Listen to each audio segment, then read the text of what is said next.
It's Thursday, January 19th, 2023.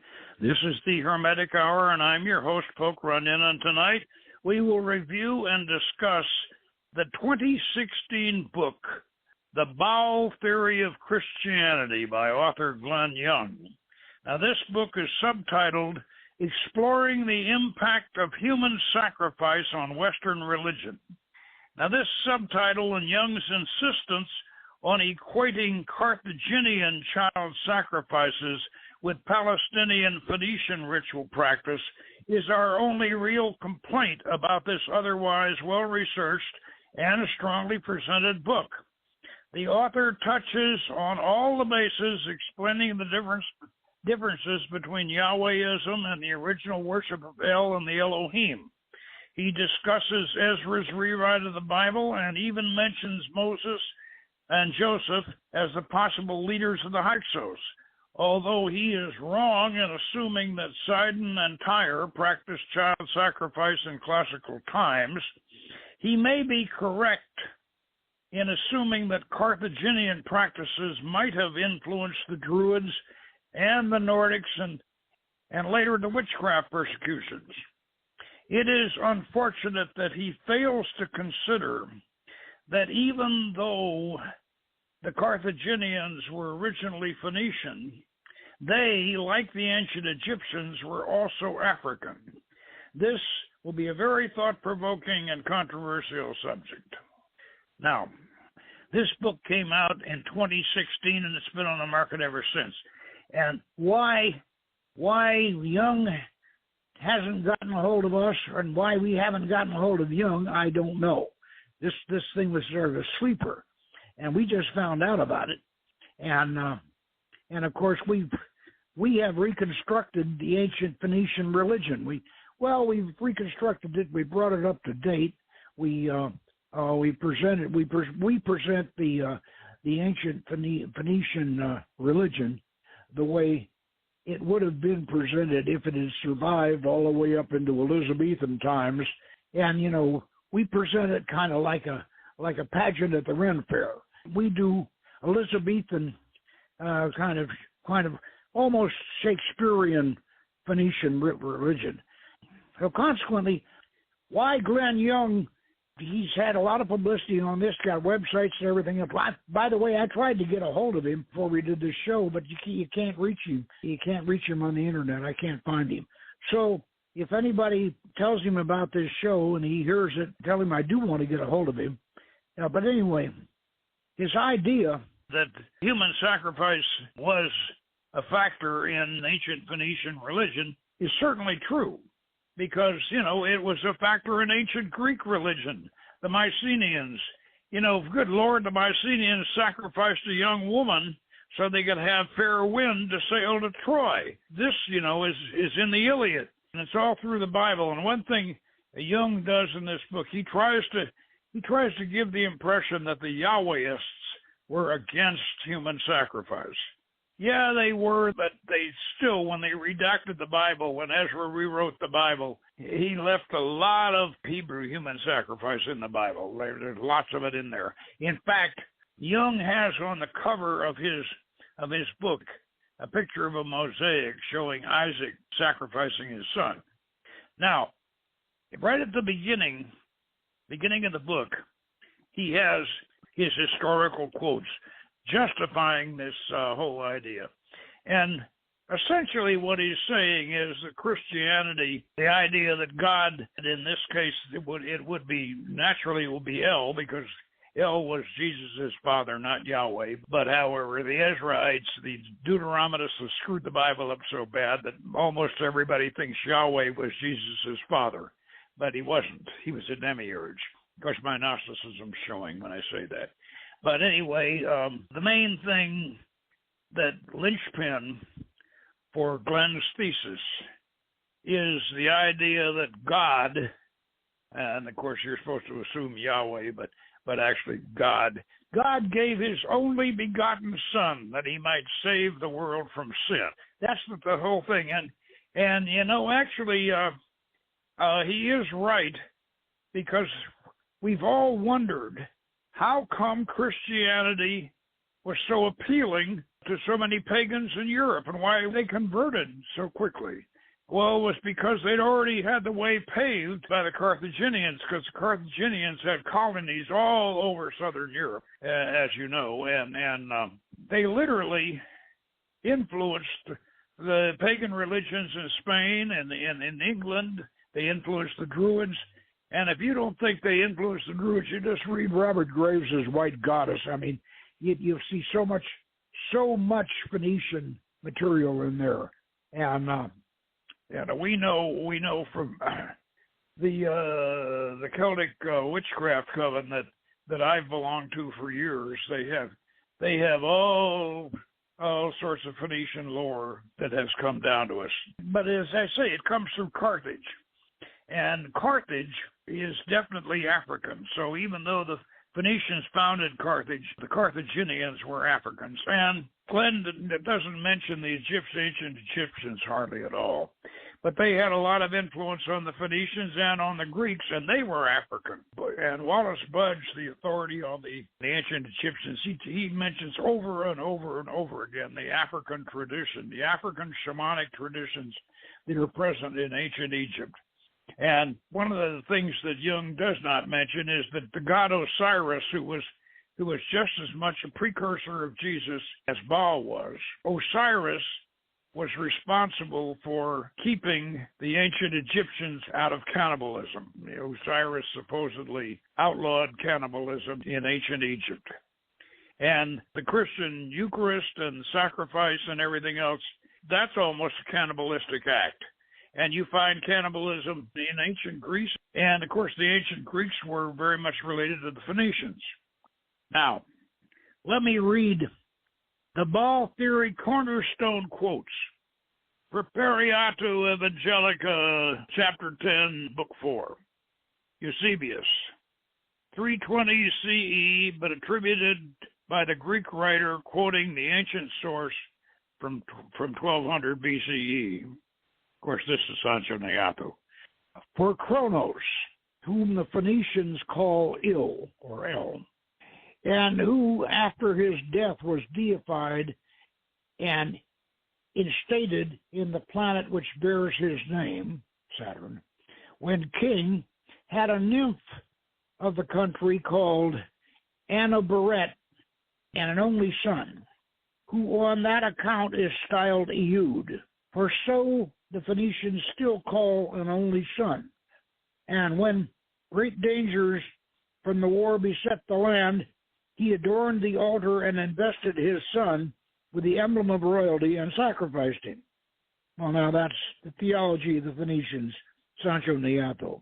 Again, the actual date's unknown, but stated to be somewhere around 1200 BCE, before the Common Era.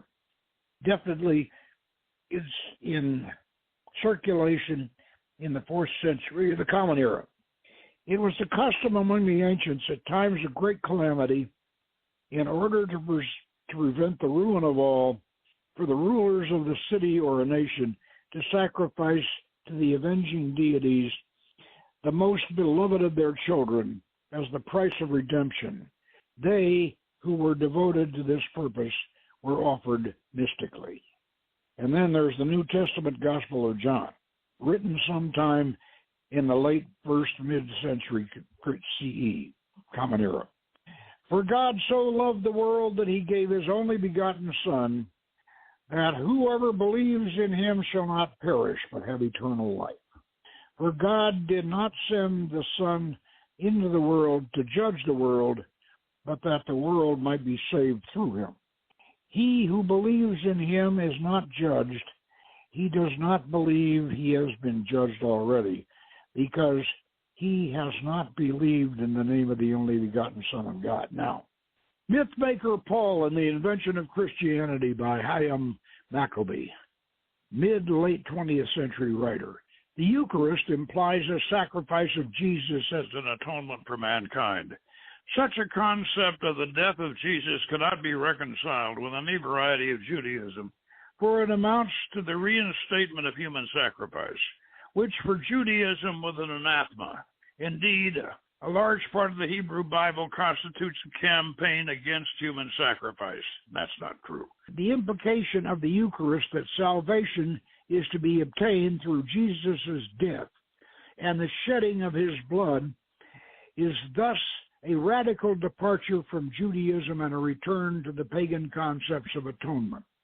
Well, that's his opinion. Okay. And he has another one here from Putting Away Childish Things, The Virgin Birth, The Empty Tomb, and Other Fairy Tales by Uta Ranke Heinemann, 20th century writer. 1. The Bible is not the word of God, but the word of men. That's true. That God does exist in three persons is the imagination of men. Jesus is man and not God. Mary is the mother of Jesus and not the mother of God.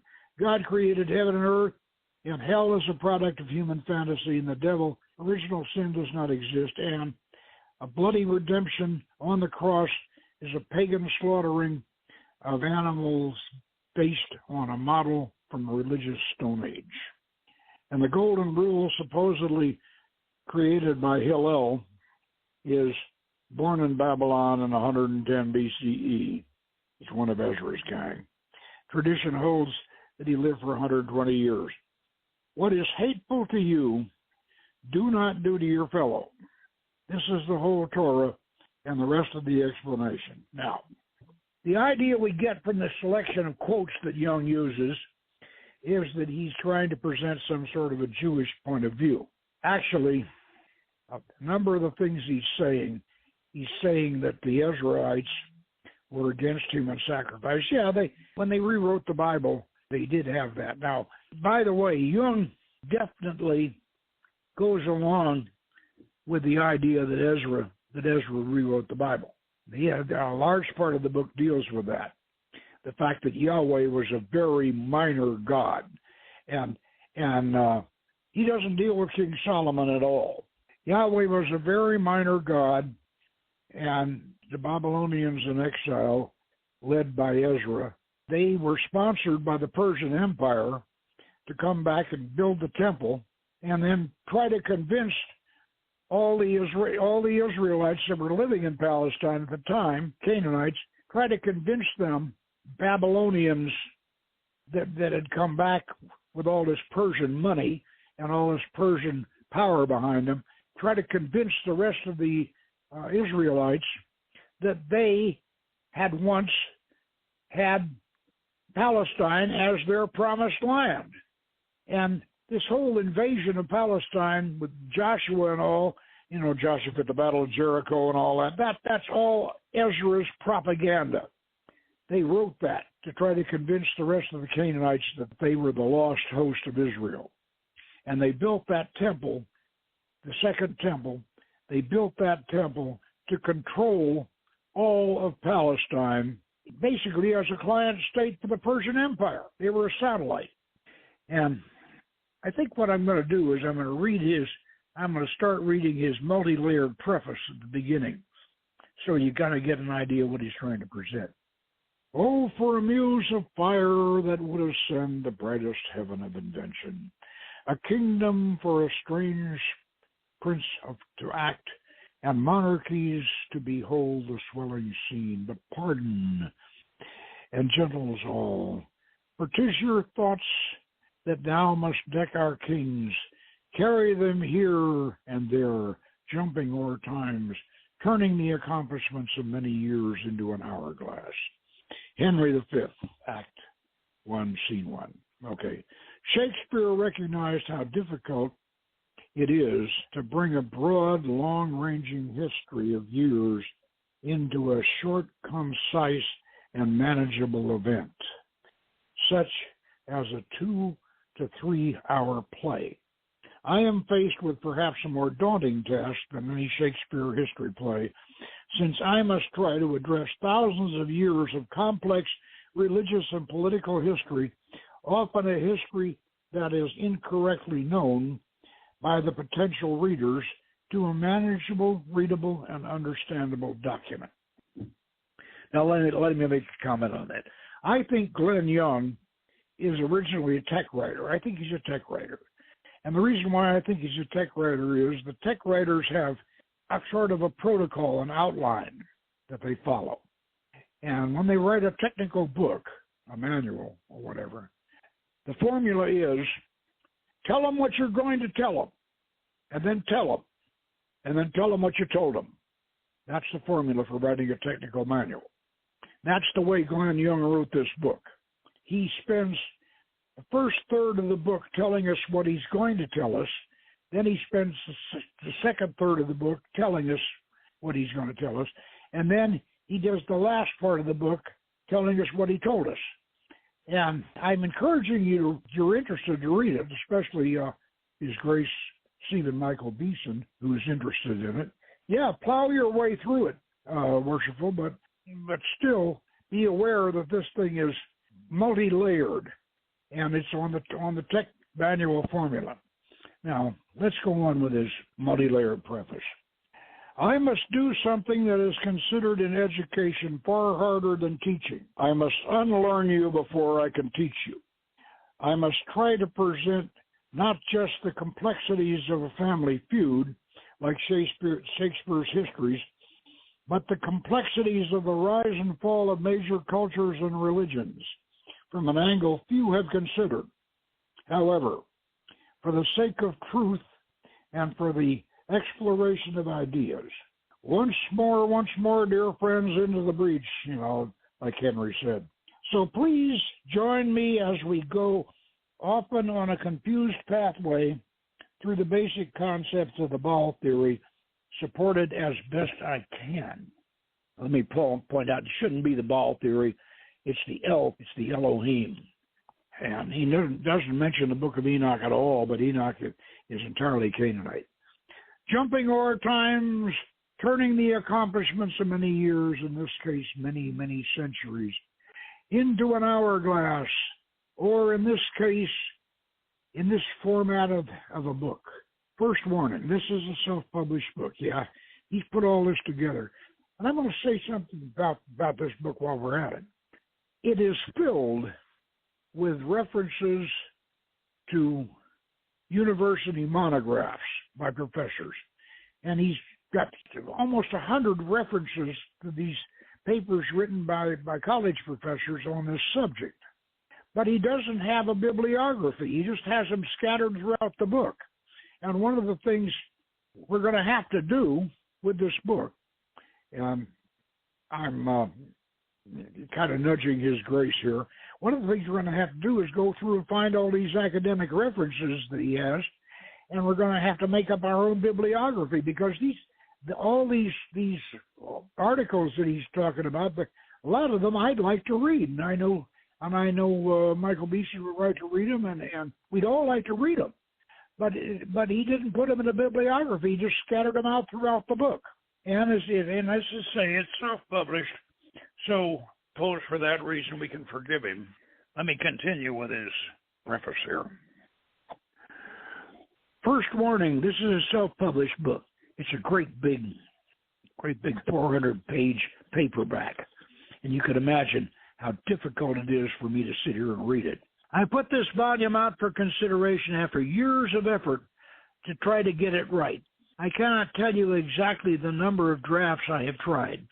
Over a number of years, I have attempted many different versions in efforts to provide the story of Baal, Judaism, and Christianity, and child sacrifice in a complete and coherent fashion, in a length that is popular. I simply have lost count of the variations I've developed. I know it's a nothing like the number of efforts Edison made to find the filament needed for the light bulb, but at times I felt almost like that. In addition, I do this effort as a relatively poor writer and somewhat famous dyslexic too, and almost a relatively poor man. Therefore, you will undoubtedly find many errors of grammatic and referencing, because for the most part, this is a well-edited book with some professional oversight. Please forgive all the technical writing mistakes you find. Of course, not the efforts in facts, but only the errors of punctuation. So let's skip over his apologies here. In addition, I am not an academic with lots of young, brilliant students willing to provide the labor for both an index and a complete bibliography. At this point, I will provide no index and will add an incomplete listing of non-web sources I used for reference. After all, I am a relatively poor man, and this is a self-published, self-edited book. Okay, now, that said, and be aware that reading this book is not going to be easy, but those of you who are interested, there's a wealth of information in here that he's gathered and a wealth of references. But let me just point out some of the things that he has managed to deal with. And talking about Ezra's rewrite of the Bible, we have been discussing that and extrapolating from that for longer than Jung has been working on this book. And why, as I say, why Jung wasn't aware, here he was going on and on about Phoenician religion, and he didn't realize that there are Phoenician religions that have been resurrected.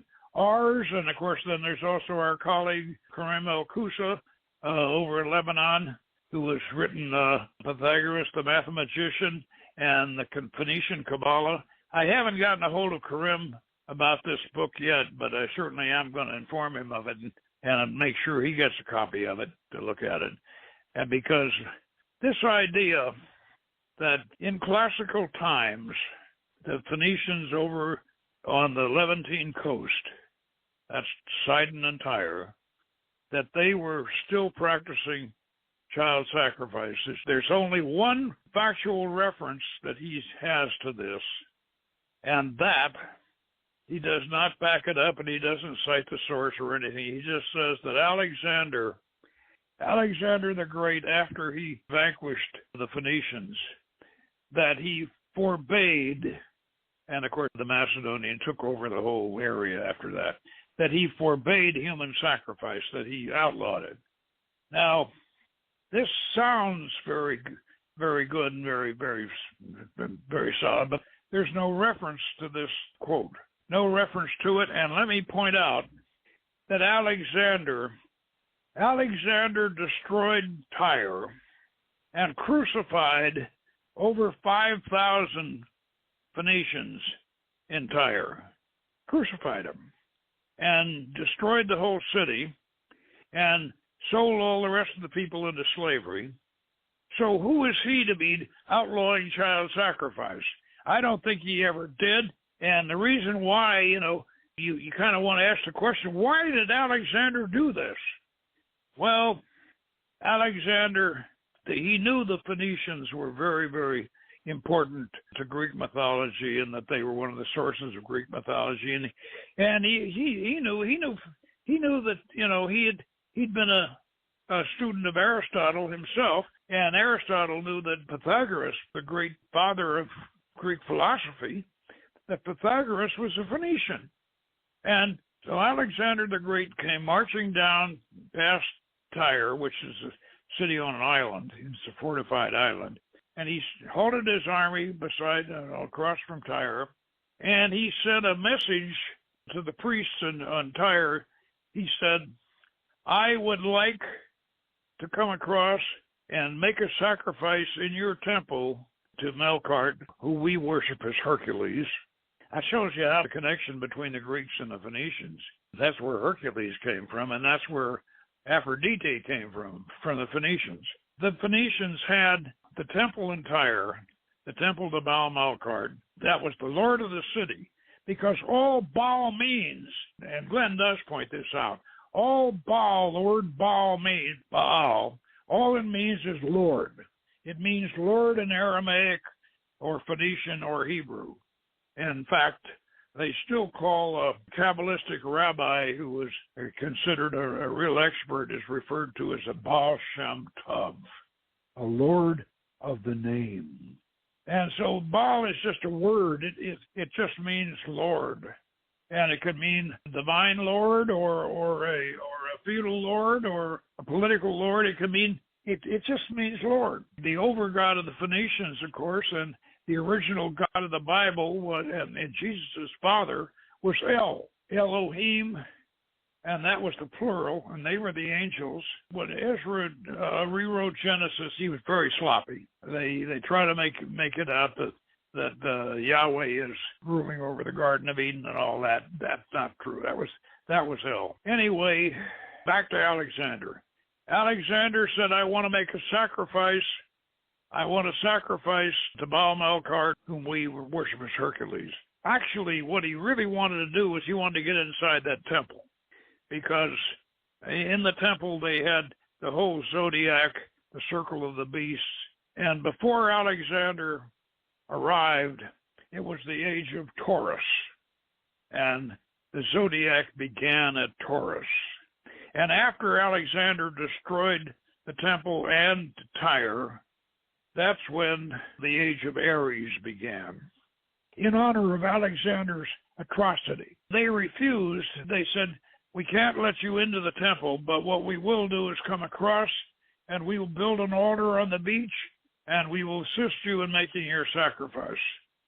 And Alexander was so insulted, at least he so claims, that he built a causeway, a bridge, literally another island, like a peninsula. He built a causeway across the Tyre, marched his army over there and slaughtered everybody, and crucified 5,000 of them and sold the rest of them into slavery.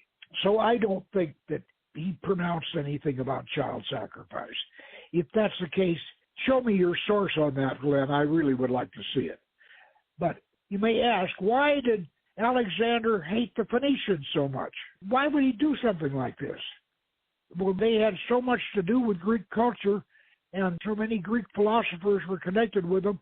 Why would Alexander do this? Well, the reason was that the Phoenicians supplied Xerxes with ships to invade Greece.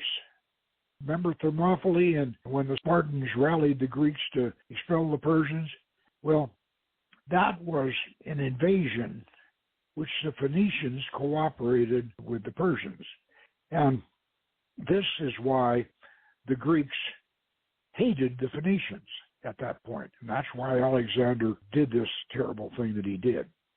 Now, let me point something out about Christianity and the cross. The cross as a symbol of Christianity. The cross was not adapted by the Catholic Church until about 300 A.D. I know this sounds almost unbelievable. You think the cross was a part of Christianity from the beginning, but it was not. The great sacrament of original Christianity was marriage. Marriage was the sacrament, not the cross. In fact, a lot of early Christians didn't even think that Jesus died on the cross. And then those who did were Gnostics who believed he wasn't really physically here anyway. You know, he was a spirit. So this whole business of Christianity being, like the Buddhists say, the Christians worship a god on a torture rack. This whole thing is really kind of a later insertion. Anyway, as we get further on into the book, we get more and more of his backing up the idea that Ezra rewrote the Bible. Now, I know that this is a very controversial subject, but the evidence for it is overwhelming. For instance, King Solomon, when we originally started writing about King Solomon and started practicing Solomonic magic, we were of the opinion that Solomon was a king who was torn between two gods. He was torn between the gods of the Canaanites, the Phoenicians, El and Baal and Astarte, and Yahweh. We assumed that he was trying to walk a tightrope between these two religions. That's what we assumed. And that's the way the Bible is written. But that's Ezra's rewrite. There was no Yahweh presence in Canaan, in Palestine, at the time of Solomon. If he existed, King Solomon was an El-worshiping, Baal-worshiping, Astarte-worshiping pagan. That's who he was. We simply cannot overemphasize the importance of Ezra's rewrite. Also, there's another thing about the original Canaanites that Glenn does touch on, and that is the whole Moses story. Now, if you take the Egyptian version of the Exodus, it's entirely different than the Bible version of the Exodus. According to the Egyptians, the so-called Hebrews were actually the remnants of the Hyksos. And the Hyksos had been a Canaanite warrior tribe that had invaded Egypt and actually conquered Egypt. And for 400 years, these shepherd kings, who we suspect were the original Hebrews, these shepherd kings lorded it over the Egyptians. They killed the Egyptian sacred animals. They treated the Egyptians like dirt. The Egyptians hated them. They were overlords. And finally, the Egyptian people rose up against the Hyksos and overthrew them and pushed them all up into what the Bible calls the land of Goshen. Land of Goshen, my grandmother used to say. Anyway, Moses, according to the Egyptians, Moses was a priest of Osiris. It was a Hyksos, and he gathered together all of these remnants of the Hyksos that they had finally overthrown. They weren't slaves; they were a disenfranchised warrior class that had been charged, but they were thrown out. The Egyptians had a revolution and threw them out, and the Egyptians got the Ethiopian army to come and help them, and they drove these Hyksos out of Egypt across the Red Sea. They drove them out. And if any Egyptian chariots were lost in the tide wash in the Red Sea, well, maybe they were, but the Egyptians don't mention that at all. They just mention that they drove Moses and his group of people. And by the way, not only did they drive out all the Hyksos, but they drove out all the lepers and all the undesirables in Egypt were forced out along with the remnants of the Hyksos. And quite probably they were that remnant that eventually came back to Canaan. But there's no evidence that they knocked down the walls of Jericho or they burned down Ai or anything like that. There's no evidence of Jacob Joshua's or his conquest. No evidence at all. Anyway, this book promotes the main theory, and this is the one that we need to really look at strongly, because he may be right. The Carthaginians, they may very well have practiced human sacrifice. It is a lot of good evidence that they did. Of course, there's also a lot of Roman propaganda against them. The Romans treated the Carthaginians sort of like tabloid Satanists. They made me eat my baby, that kind of thing. A lot of that was Roman propaganda. They hated the Carthaginians. Well, it's very possible that the Carthaginians did practice human sacrifice and did sacrifice their children. And there's some reports, of course from Romans, obviously, that wealthy Carthaginian families, according to the Romans, wealthy Carthaginian families paid poorer people to donate children so they could sacrifice them instead of their own. But that's all from Roman writers. That's not from nobody from Carthage ever put anything like that down. Now, however, we got to remember the Carthaginians were Africans. They were originally founded by Dido, Phoenician princess, originally founded Carthage, but it really was an African kingdom. And the ancient Egyptians were influenced by the Africans. And Wallace Budge says that over and over again in his books on ancient Egypt, that Egyptian religion is African. The animal-headed gods and all that, that's all African shamanic. Anyway, the same thing may be applied to Carthage, because the Carthaginians, they were the only people that we know of ever to, except maybe the Atlanteans, they were the only people to domesticate African elephants. Their army used African elephants for heavy cavalry. And an African elephant is a wild animal. I mean, they're not like Indian elephants. They are very dangerous. And yet the Carthaginians had a huge heavy cavalry contingent of African elephants.